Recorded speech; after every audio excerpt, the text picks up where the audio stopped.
नमस्कार दोस्तों आप अपने घर का ईंट चिनाई का काम करवा रहे हैं तो ये 10 चीज़ आपको पता होना चाहिए। अगर नहीं पता है तो आप जो है गलत करवा रहे हैं। तो दोस्तों चलते हैं, देखते हैं कि भाई ये 10 चीज़ क्या है जिसको पता होना ही है। और इससे क्या होगा कि भाई आपका दीवार जो है ना लोहे की तरह मजबूत बन जाएगा और ये कितना मारेंगे ये टूटेगा नहीं। तो बहुत जगह देखते होंगे कि 5 इंची का दीवार जब ईंट चिनाई होता है ना, ऐसे ऐसे कीजिएगा तो पूरा हिलेगा। और साथ ही जो है कुछ ईंट चिनाई में जैसे ये मसाला का जो है मोटर जो बनता है, इसको जब ऐसे कैसे छुइएगा ना, ये बालू की तरह जो है निकलने लगेगा। भाई क्या कारण हो सब के पीछे? तो किन किन चीज़ों का हमें ध्यान देना है जिससे क्या है कि ईंट चिनाई मेरा पूरा मजबूत रहे। तो पहला स्टेप जो है, तो पहला स्टेप की अगर हम बात करें, पहला स्टेप आपका ये आता है कि जब भी कभी हम ग्राउंड फ्लोर की बात कर रहे हैं, जब भी कभी पहला मेरा ईंट चिनाई की बात आएगा, उस समय जो है पूरा जितना भी मेरा एरिया है, जितना आपका एरिया बिल्डिंग का एरिया, उसका सिंगल लेआउट कर लेंगे। मतलब क्या हो गया कि हमें एज पर ड्राइंग के हिसाब से सिंगल ब्रिक का लेआउट, मतलब अभी तो आपको ये 7 फीट 10 फीट तक दिख रहा होगा, लेकिन उस समय हमें सिंगल ब्रिक का एक ब्रिक का लेआउट कर लेंगे। भाई किधर मेरा रूम है, किधर मेरा बाथरूम है, किधर मेरा जो पूजा रूम है, किचन है, हॉल है, ड्राइंग है, डाइनिंग है, ये सब का सिंगल ब्रिक का लेआउट कर लेंगे। और साथ ही जो हम पूरा गुनिया भी मिला लेंगे कि भाई मेरा प्रॉपर डायमेंशन में है या नहीं है। ये मेरा जब पहला स्टेप रहा। दूसरा स्टेप की अगर हम बात करें, दूसरा है कि भाई हमें ये पूरा हमने लेआउट कर लिया। दूसरा क्या है कि आपका मोर्टार, मतलब जो मसाला मिलाएंगे, मसाला मतलब क्या हो गया, बालू और सीमेंट और पानी को मिक्स करेंगे। किसके लिए? हम लोग ईंट चिनाई के लिए। तो अब इसमें ईंट चिनाई मतलब ईंट जुराई हम बात कर रहे हैं, ईंट जुराई के लिए। तो इसका जो है मिक्स रेशियो क्या होना चाहिए? देखिए ईंट चिनाई का मिक्स रेशियो 1:6 होता है। अब यहाँ पे लोग कंफ्यूज कर जाते हैं कि ड्राइंग में लिखा रहता है 1:6, ये 1:6 है क्या? तो 1:6 का मतलब हो गया कि भाई एक पार्ट अगर आपका जो है सीमेंट रहा तो 6 पार्ट आपका बालू रहेगा। और हम लोग जो है नापाई करते हैं, जो गमला तगारी होता है, उससे अगर हम एक बोरा सीमेंट को नापेंगे तो उसमें कितना तगारी आएगा? 2 तगारी आएगा।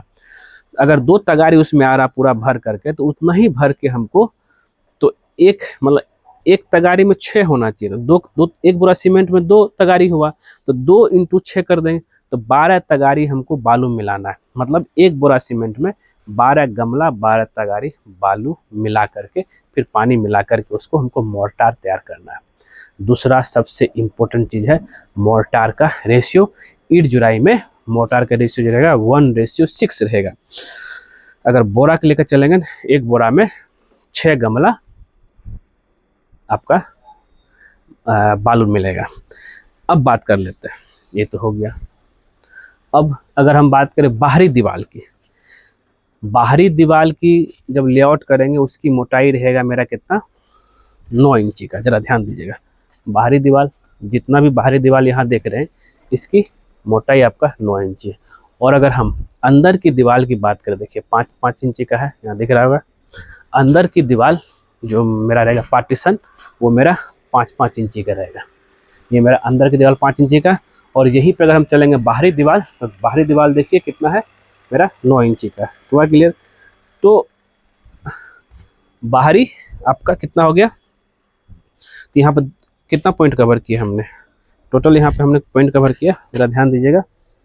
अगर हम बात करें पहला लेआउट, दूसरा जो है मोटर का रेशियो क्या होना चाहिए, तीसरा मेरा जो है आउटर वाल 9 इंची, इनर वाल मेरा 4 इंची, टोटल 4 पॉइंट हो गया। अब यहाँ पे क्या है? मोटर का थिकनेस, 5वां पॉइंट की बात करते हैं। अब ये जो है हम जुराई करेंगे, तो जुराई करेंगे तो भाई इसका थिकनेस भी तो एक स्टैंडर्ड होना चाहिए ना, कि मतलब कि ऐसा तो नहीं कि मतलब अपने मन से कुछ भी यहाँ पे जो जुराई कर दे। तो अगर हम इसकी थिकनेस की बात करें, तो ये थिकनेस जो होगा आपका, ये देखिए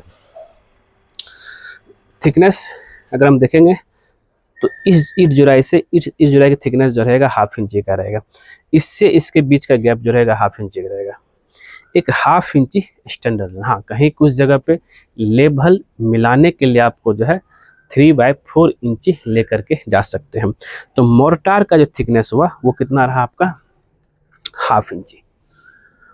और इसी जगह पर अगर एडहेसिव लगाइएगा, बहुत ऐसे एडहेसिव मिलता है एसी ब्लॉक सब में लगाने के लिए, उसका जो थिकनेस रहता है जो है 3 mm रहता है। और वो तो चलो एसी ब्लॉक सब लगाने के लिए, रेड ब्लॉक के लिए हम लोग ज़्यादातर जब मोर्टार ही इस्तेमाल करते हैं। ठीक है, आगे बात कर लेते हैं। तो नेक्स्ट पॉइंट हमारे पास जो है, जो कि ये है कि भाई इसकी अब ईंट जुराई हो गया, अब इसकी तराई की बात कर लेते हैं। ठीक है, तराई जो है हम तो 10 पॉइंट पे बात करेंगे। अब क्या पानी की तराई जो करेंगे इसको कितना दिन करेंगे? इसको मिनिमम 7 to 10 डेज तराई करना है। क्या वो तराई हम ईंट के लिए कर रहे हैं? नहीं भाई, ये जो ईंट जुराई में इस्तेमाल हुआ ये मोर्टार, इसके लिए कर रहे हैं। क्योंकि अगर तराई नहीं करेंगे ये बाद में क्या होगा ना, ऐसे करने से आपका बालू जैसा झरेगा। तराई करेंगे, इसमें जो है हाइड्रेशन प्रोसेस होगा और उस प्रोसेस सीमेंट का, उससे जो इसमें मजबूती आते रहेगी। तो मजबूती आते रहेगी तो ये जो दो ईंट का जुड़ाव है, इधर से भी चाहे हॉरिजॉन्टल हो चाहे वर्टिकल हो, प्रॉपर अच्छी तरीके से जुड़ जाएगा। हुआ क्लियर? आगे बढ़े हम। तो आगे बढ़ते हैं तो यहाँ पे जो है ईंट जुराई से लेकर के जो है आपका तराई तक हमने बता दिया।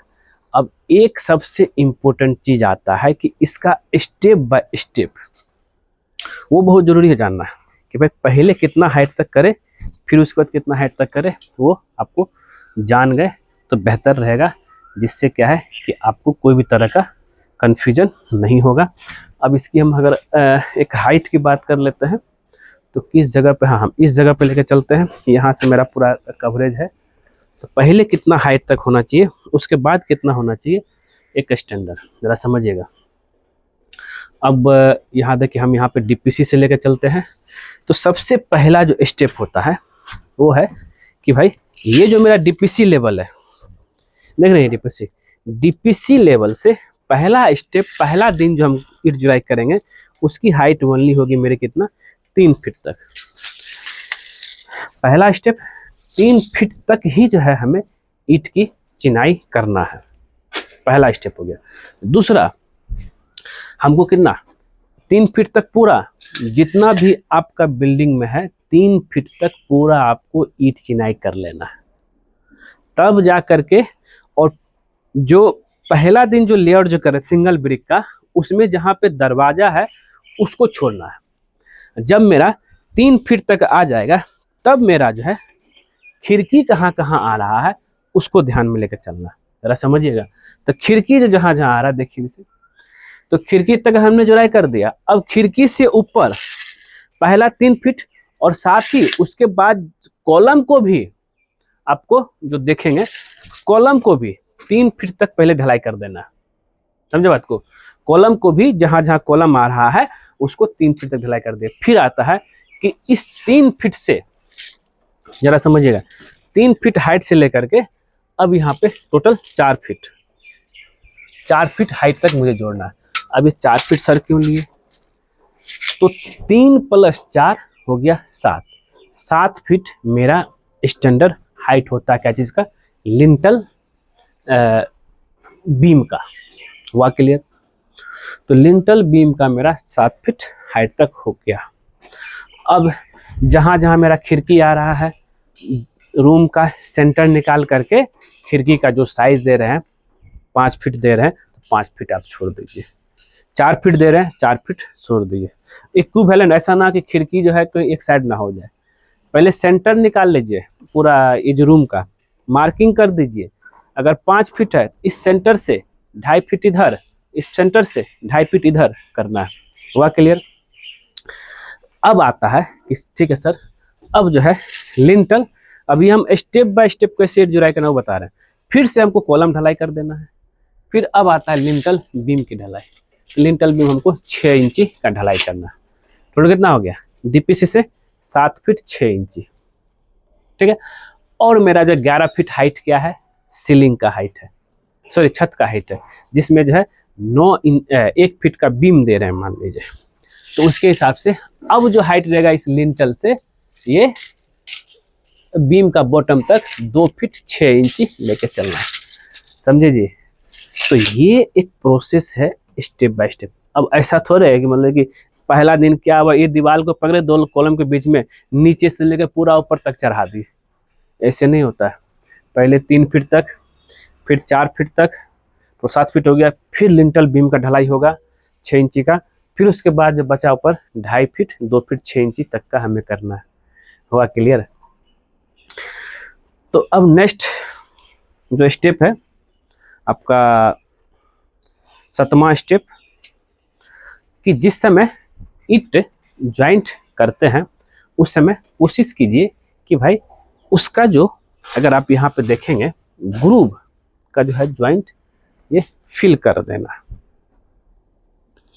ग्रूव अगर ज्वाइंट की बात करें, यहाँ देखिए ये जो है कोशिश कीजिए, नहीं तो बहुत मिस्त्री इसको प्लास्टर में भी करते हैं, हम इस ज्वाइंट की बात कर रहे हैं।